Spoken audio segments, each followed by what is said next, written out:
దేవునికి స్తోత్రం. మీ అందరికీ నా వందనాలు. ఈరోజు లేఖన భాగము లేవికాండము 16వ అధ్యాయము, రోమా 3:23-24, హెబ్రీ 9:15, అపోస్తుల కార్యము 17:30. నిజమే, చాలా దినాల తర్వాత మనము లేవికాండం 16లో ఎంటర్ అయ్యామండి. ఈ 16వ అధ్యాయంలో మెయిన్గా ఏంటంటే విమోచన కార్యము, క్రీస్తును బట్టి విమోచన ఎలా జరుగుతుందో మనం నేర్చుకోవచ్చండి. ఒక మాట చెప్పాలంటే పాపం నుండి విమోచన కార్యం అండి. రోమా 3:23-24లో ఏం రాబడుతుంది? ఏ భేదము లేదు, అందరూ పాపం చేసి దేవుడు అనుగ్రహించి మహిమను పొందలేకపోతున్నారండి. ఏ భేదం లేదండి. అందరూ కుల మత వర్గం, పెద్ద చిన్న, ధనవంతుడు గొప్పవాడు, ఆ దేశం ఈ దేశం, ఏ భేదం లేదు. అందరు పాపం చేసి దేవుడు అనుగ్రహించి మహిమను పొందలేకపోతున్నారండి. పాత నిబంధనల కాలంలో, ఇప్పుడు అందరండి.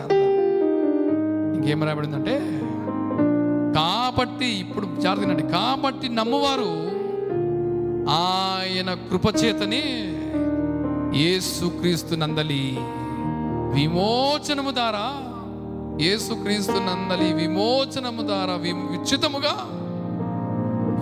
ఉచితముగా నీతిమంతులమని తీర్చబడుచున్నామండి.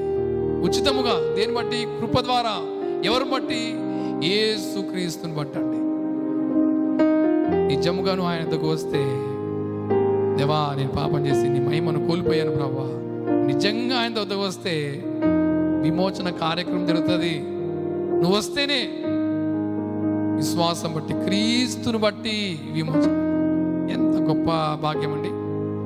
అదే హెబ్రీ పత్రిక 9:15లో రాయబడుతుంది. ఇంకా మంచి మాట. ఇక్కడ ఏం రాయబడుతుంది అంటే, మొదటి నిబంధన కాలంలో జరిగిన అపరాధముల నుండి విమోచనము కలుగుటకై ఆయన ఏమైనండి మరణము పొందినందున పిలువబడిన వారు నిత్యమైన స్వాస్థ్యము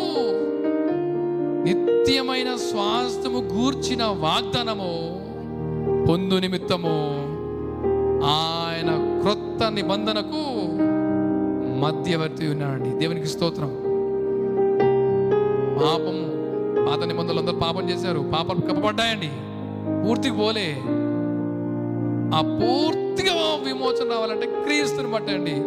ఎందుకంటే క్రీస్తు వారు ప్రాణం పెట్టారు. వండర్ఫుల్ కదండి. ఆ పాత నిబంధనలో, ఆ నిబంధనలో అందరు పాపాలు కప్పబడ్డాయంతే, పోలేదు. ఎప్పుడు పోయేది తెలుసా అండి? యేసు ప్రభువు ప్రాణం పెట్టిన తర్వాత రక్తం బట్టి విడుదల, విమోచన కలిగిందండి. ప్రశ్న, నువ్వు విమోచించబడ్డావా? విమోచన దొరకాలంటే క్రీస్తుని బట్టే అండి, క్రీస్తుని బట్టే. యేసు ప్రభువు కోరుతున్నారండి. అపోస్తుల కార్యము 17:30లో యేసు ప్రభువు ఏం కోరుతున్నారంటే, అంతటా అపోస్తుల కార్యం 17:30లో అంతటా అందరూ రక్షణ పొందాలని యేసు ప్రభువు కోరుతున్నారండి. ఏం రాయబడింది తెలుసా? ఆ అజ్ఞాన కాలంలో దేవుడు చూడనట్లే ఉన్నాడండి. ఇప్పుడైతే అంతటను అందరూ రక్షణ పొందాలని, అందరూ మారుమోసు పొందాలని మనుషులకు ఏం చేస్తున్నాడు? ఆజ్ఞాపిస్తున్నాడు. ఆ టైంలో పాత నిబంధన కాలంలో దేవుడు చూడనట్టున్నాడు. కానీ ఇప్పుడు యేసు ప్రభువు ప్రాణం పెట్టారు కదండి, ప్రాణం పెట్టారు. నువ్వు విడుదల, విమోచన పొందాలని దేవుడు కోరుతున్నాడు. నువ్వు మారుమోసు పొందాలని కోరుతున్నాడు. కోరట్లేదండి, దేవుడు ఆజ్ఞాపిస్తున్నాడు. అది కరెక్ట్ వర్డ్ అక్కడ రాయబడింది. దేవుడు ఆజ్ఞాపిస్తున్నాడు. ఆజ్ఞ అంటే దేర్ ఇస్ నో ఆప్షన్. దేవుడు ఆజ్ఞాపిస్తున్నాడు. నువ్వు మారుమోసు పొందావా? విమోచించబడ్డావా?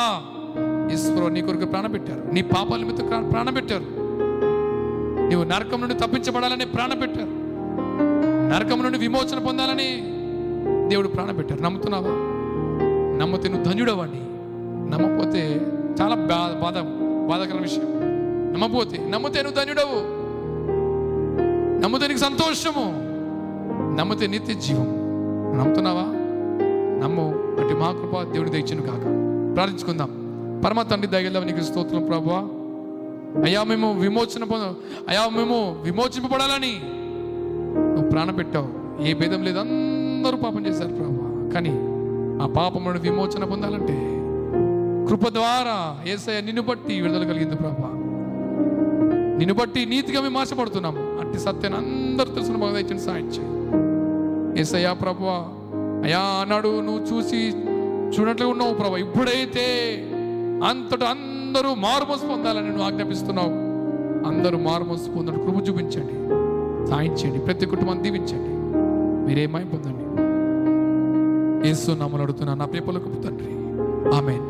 మన పరమ తండ్రి దేవుని ప్రేమ, ప్రభువైన యేసు క్రీస్తు వారి కృప, పరిశుద్ధాత్మిక సహవాసము, సకల దీవెనలు విడువన్న మనకు, వీడియో చూస్తున్న ప్రతి కుటుంబానికి సదా తోడుండి ఆశీర్వదించును గాక. Amen. Thank you. Praise Lord. God bless you.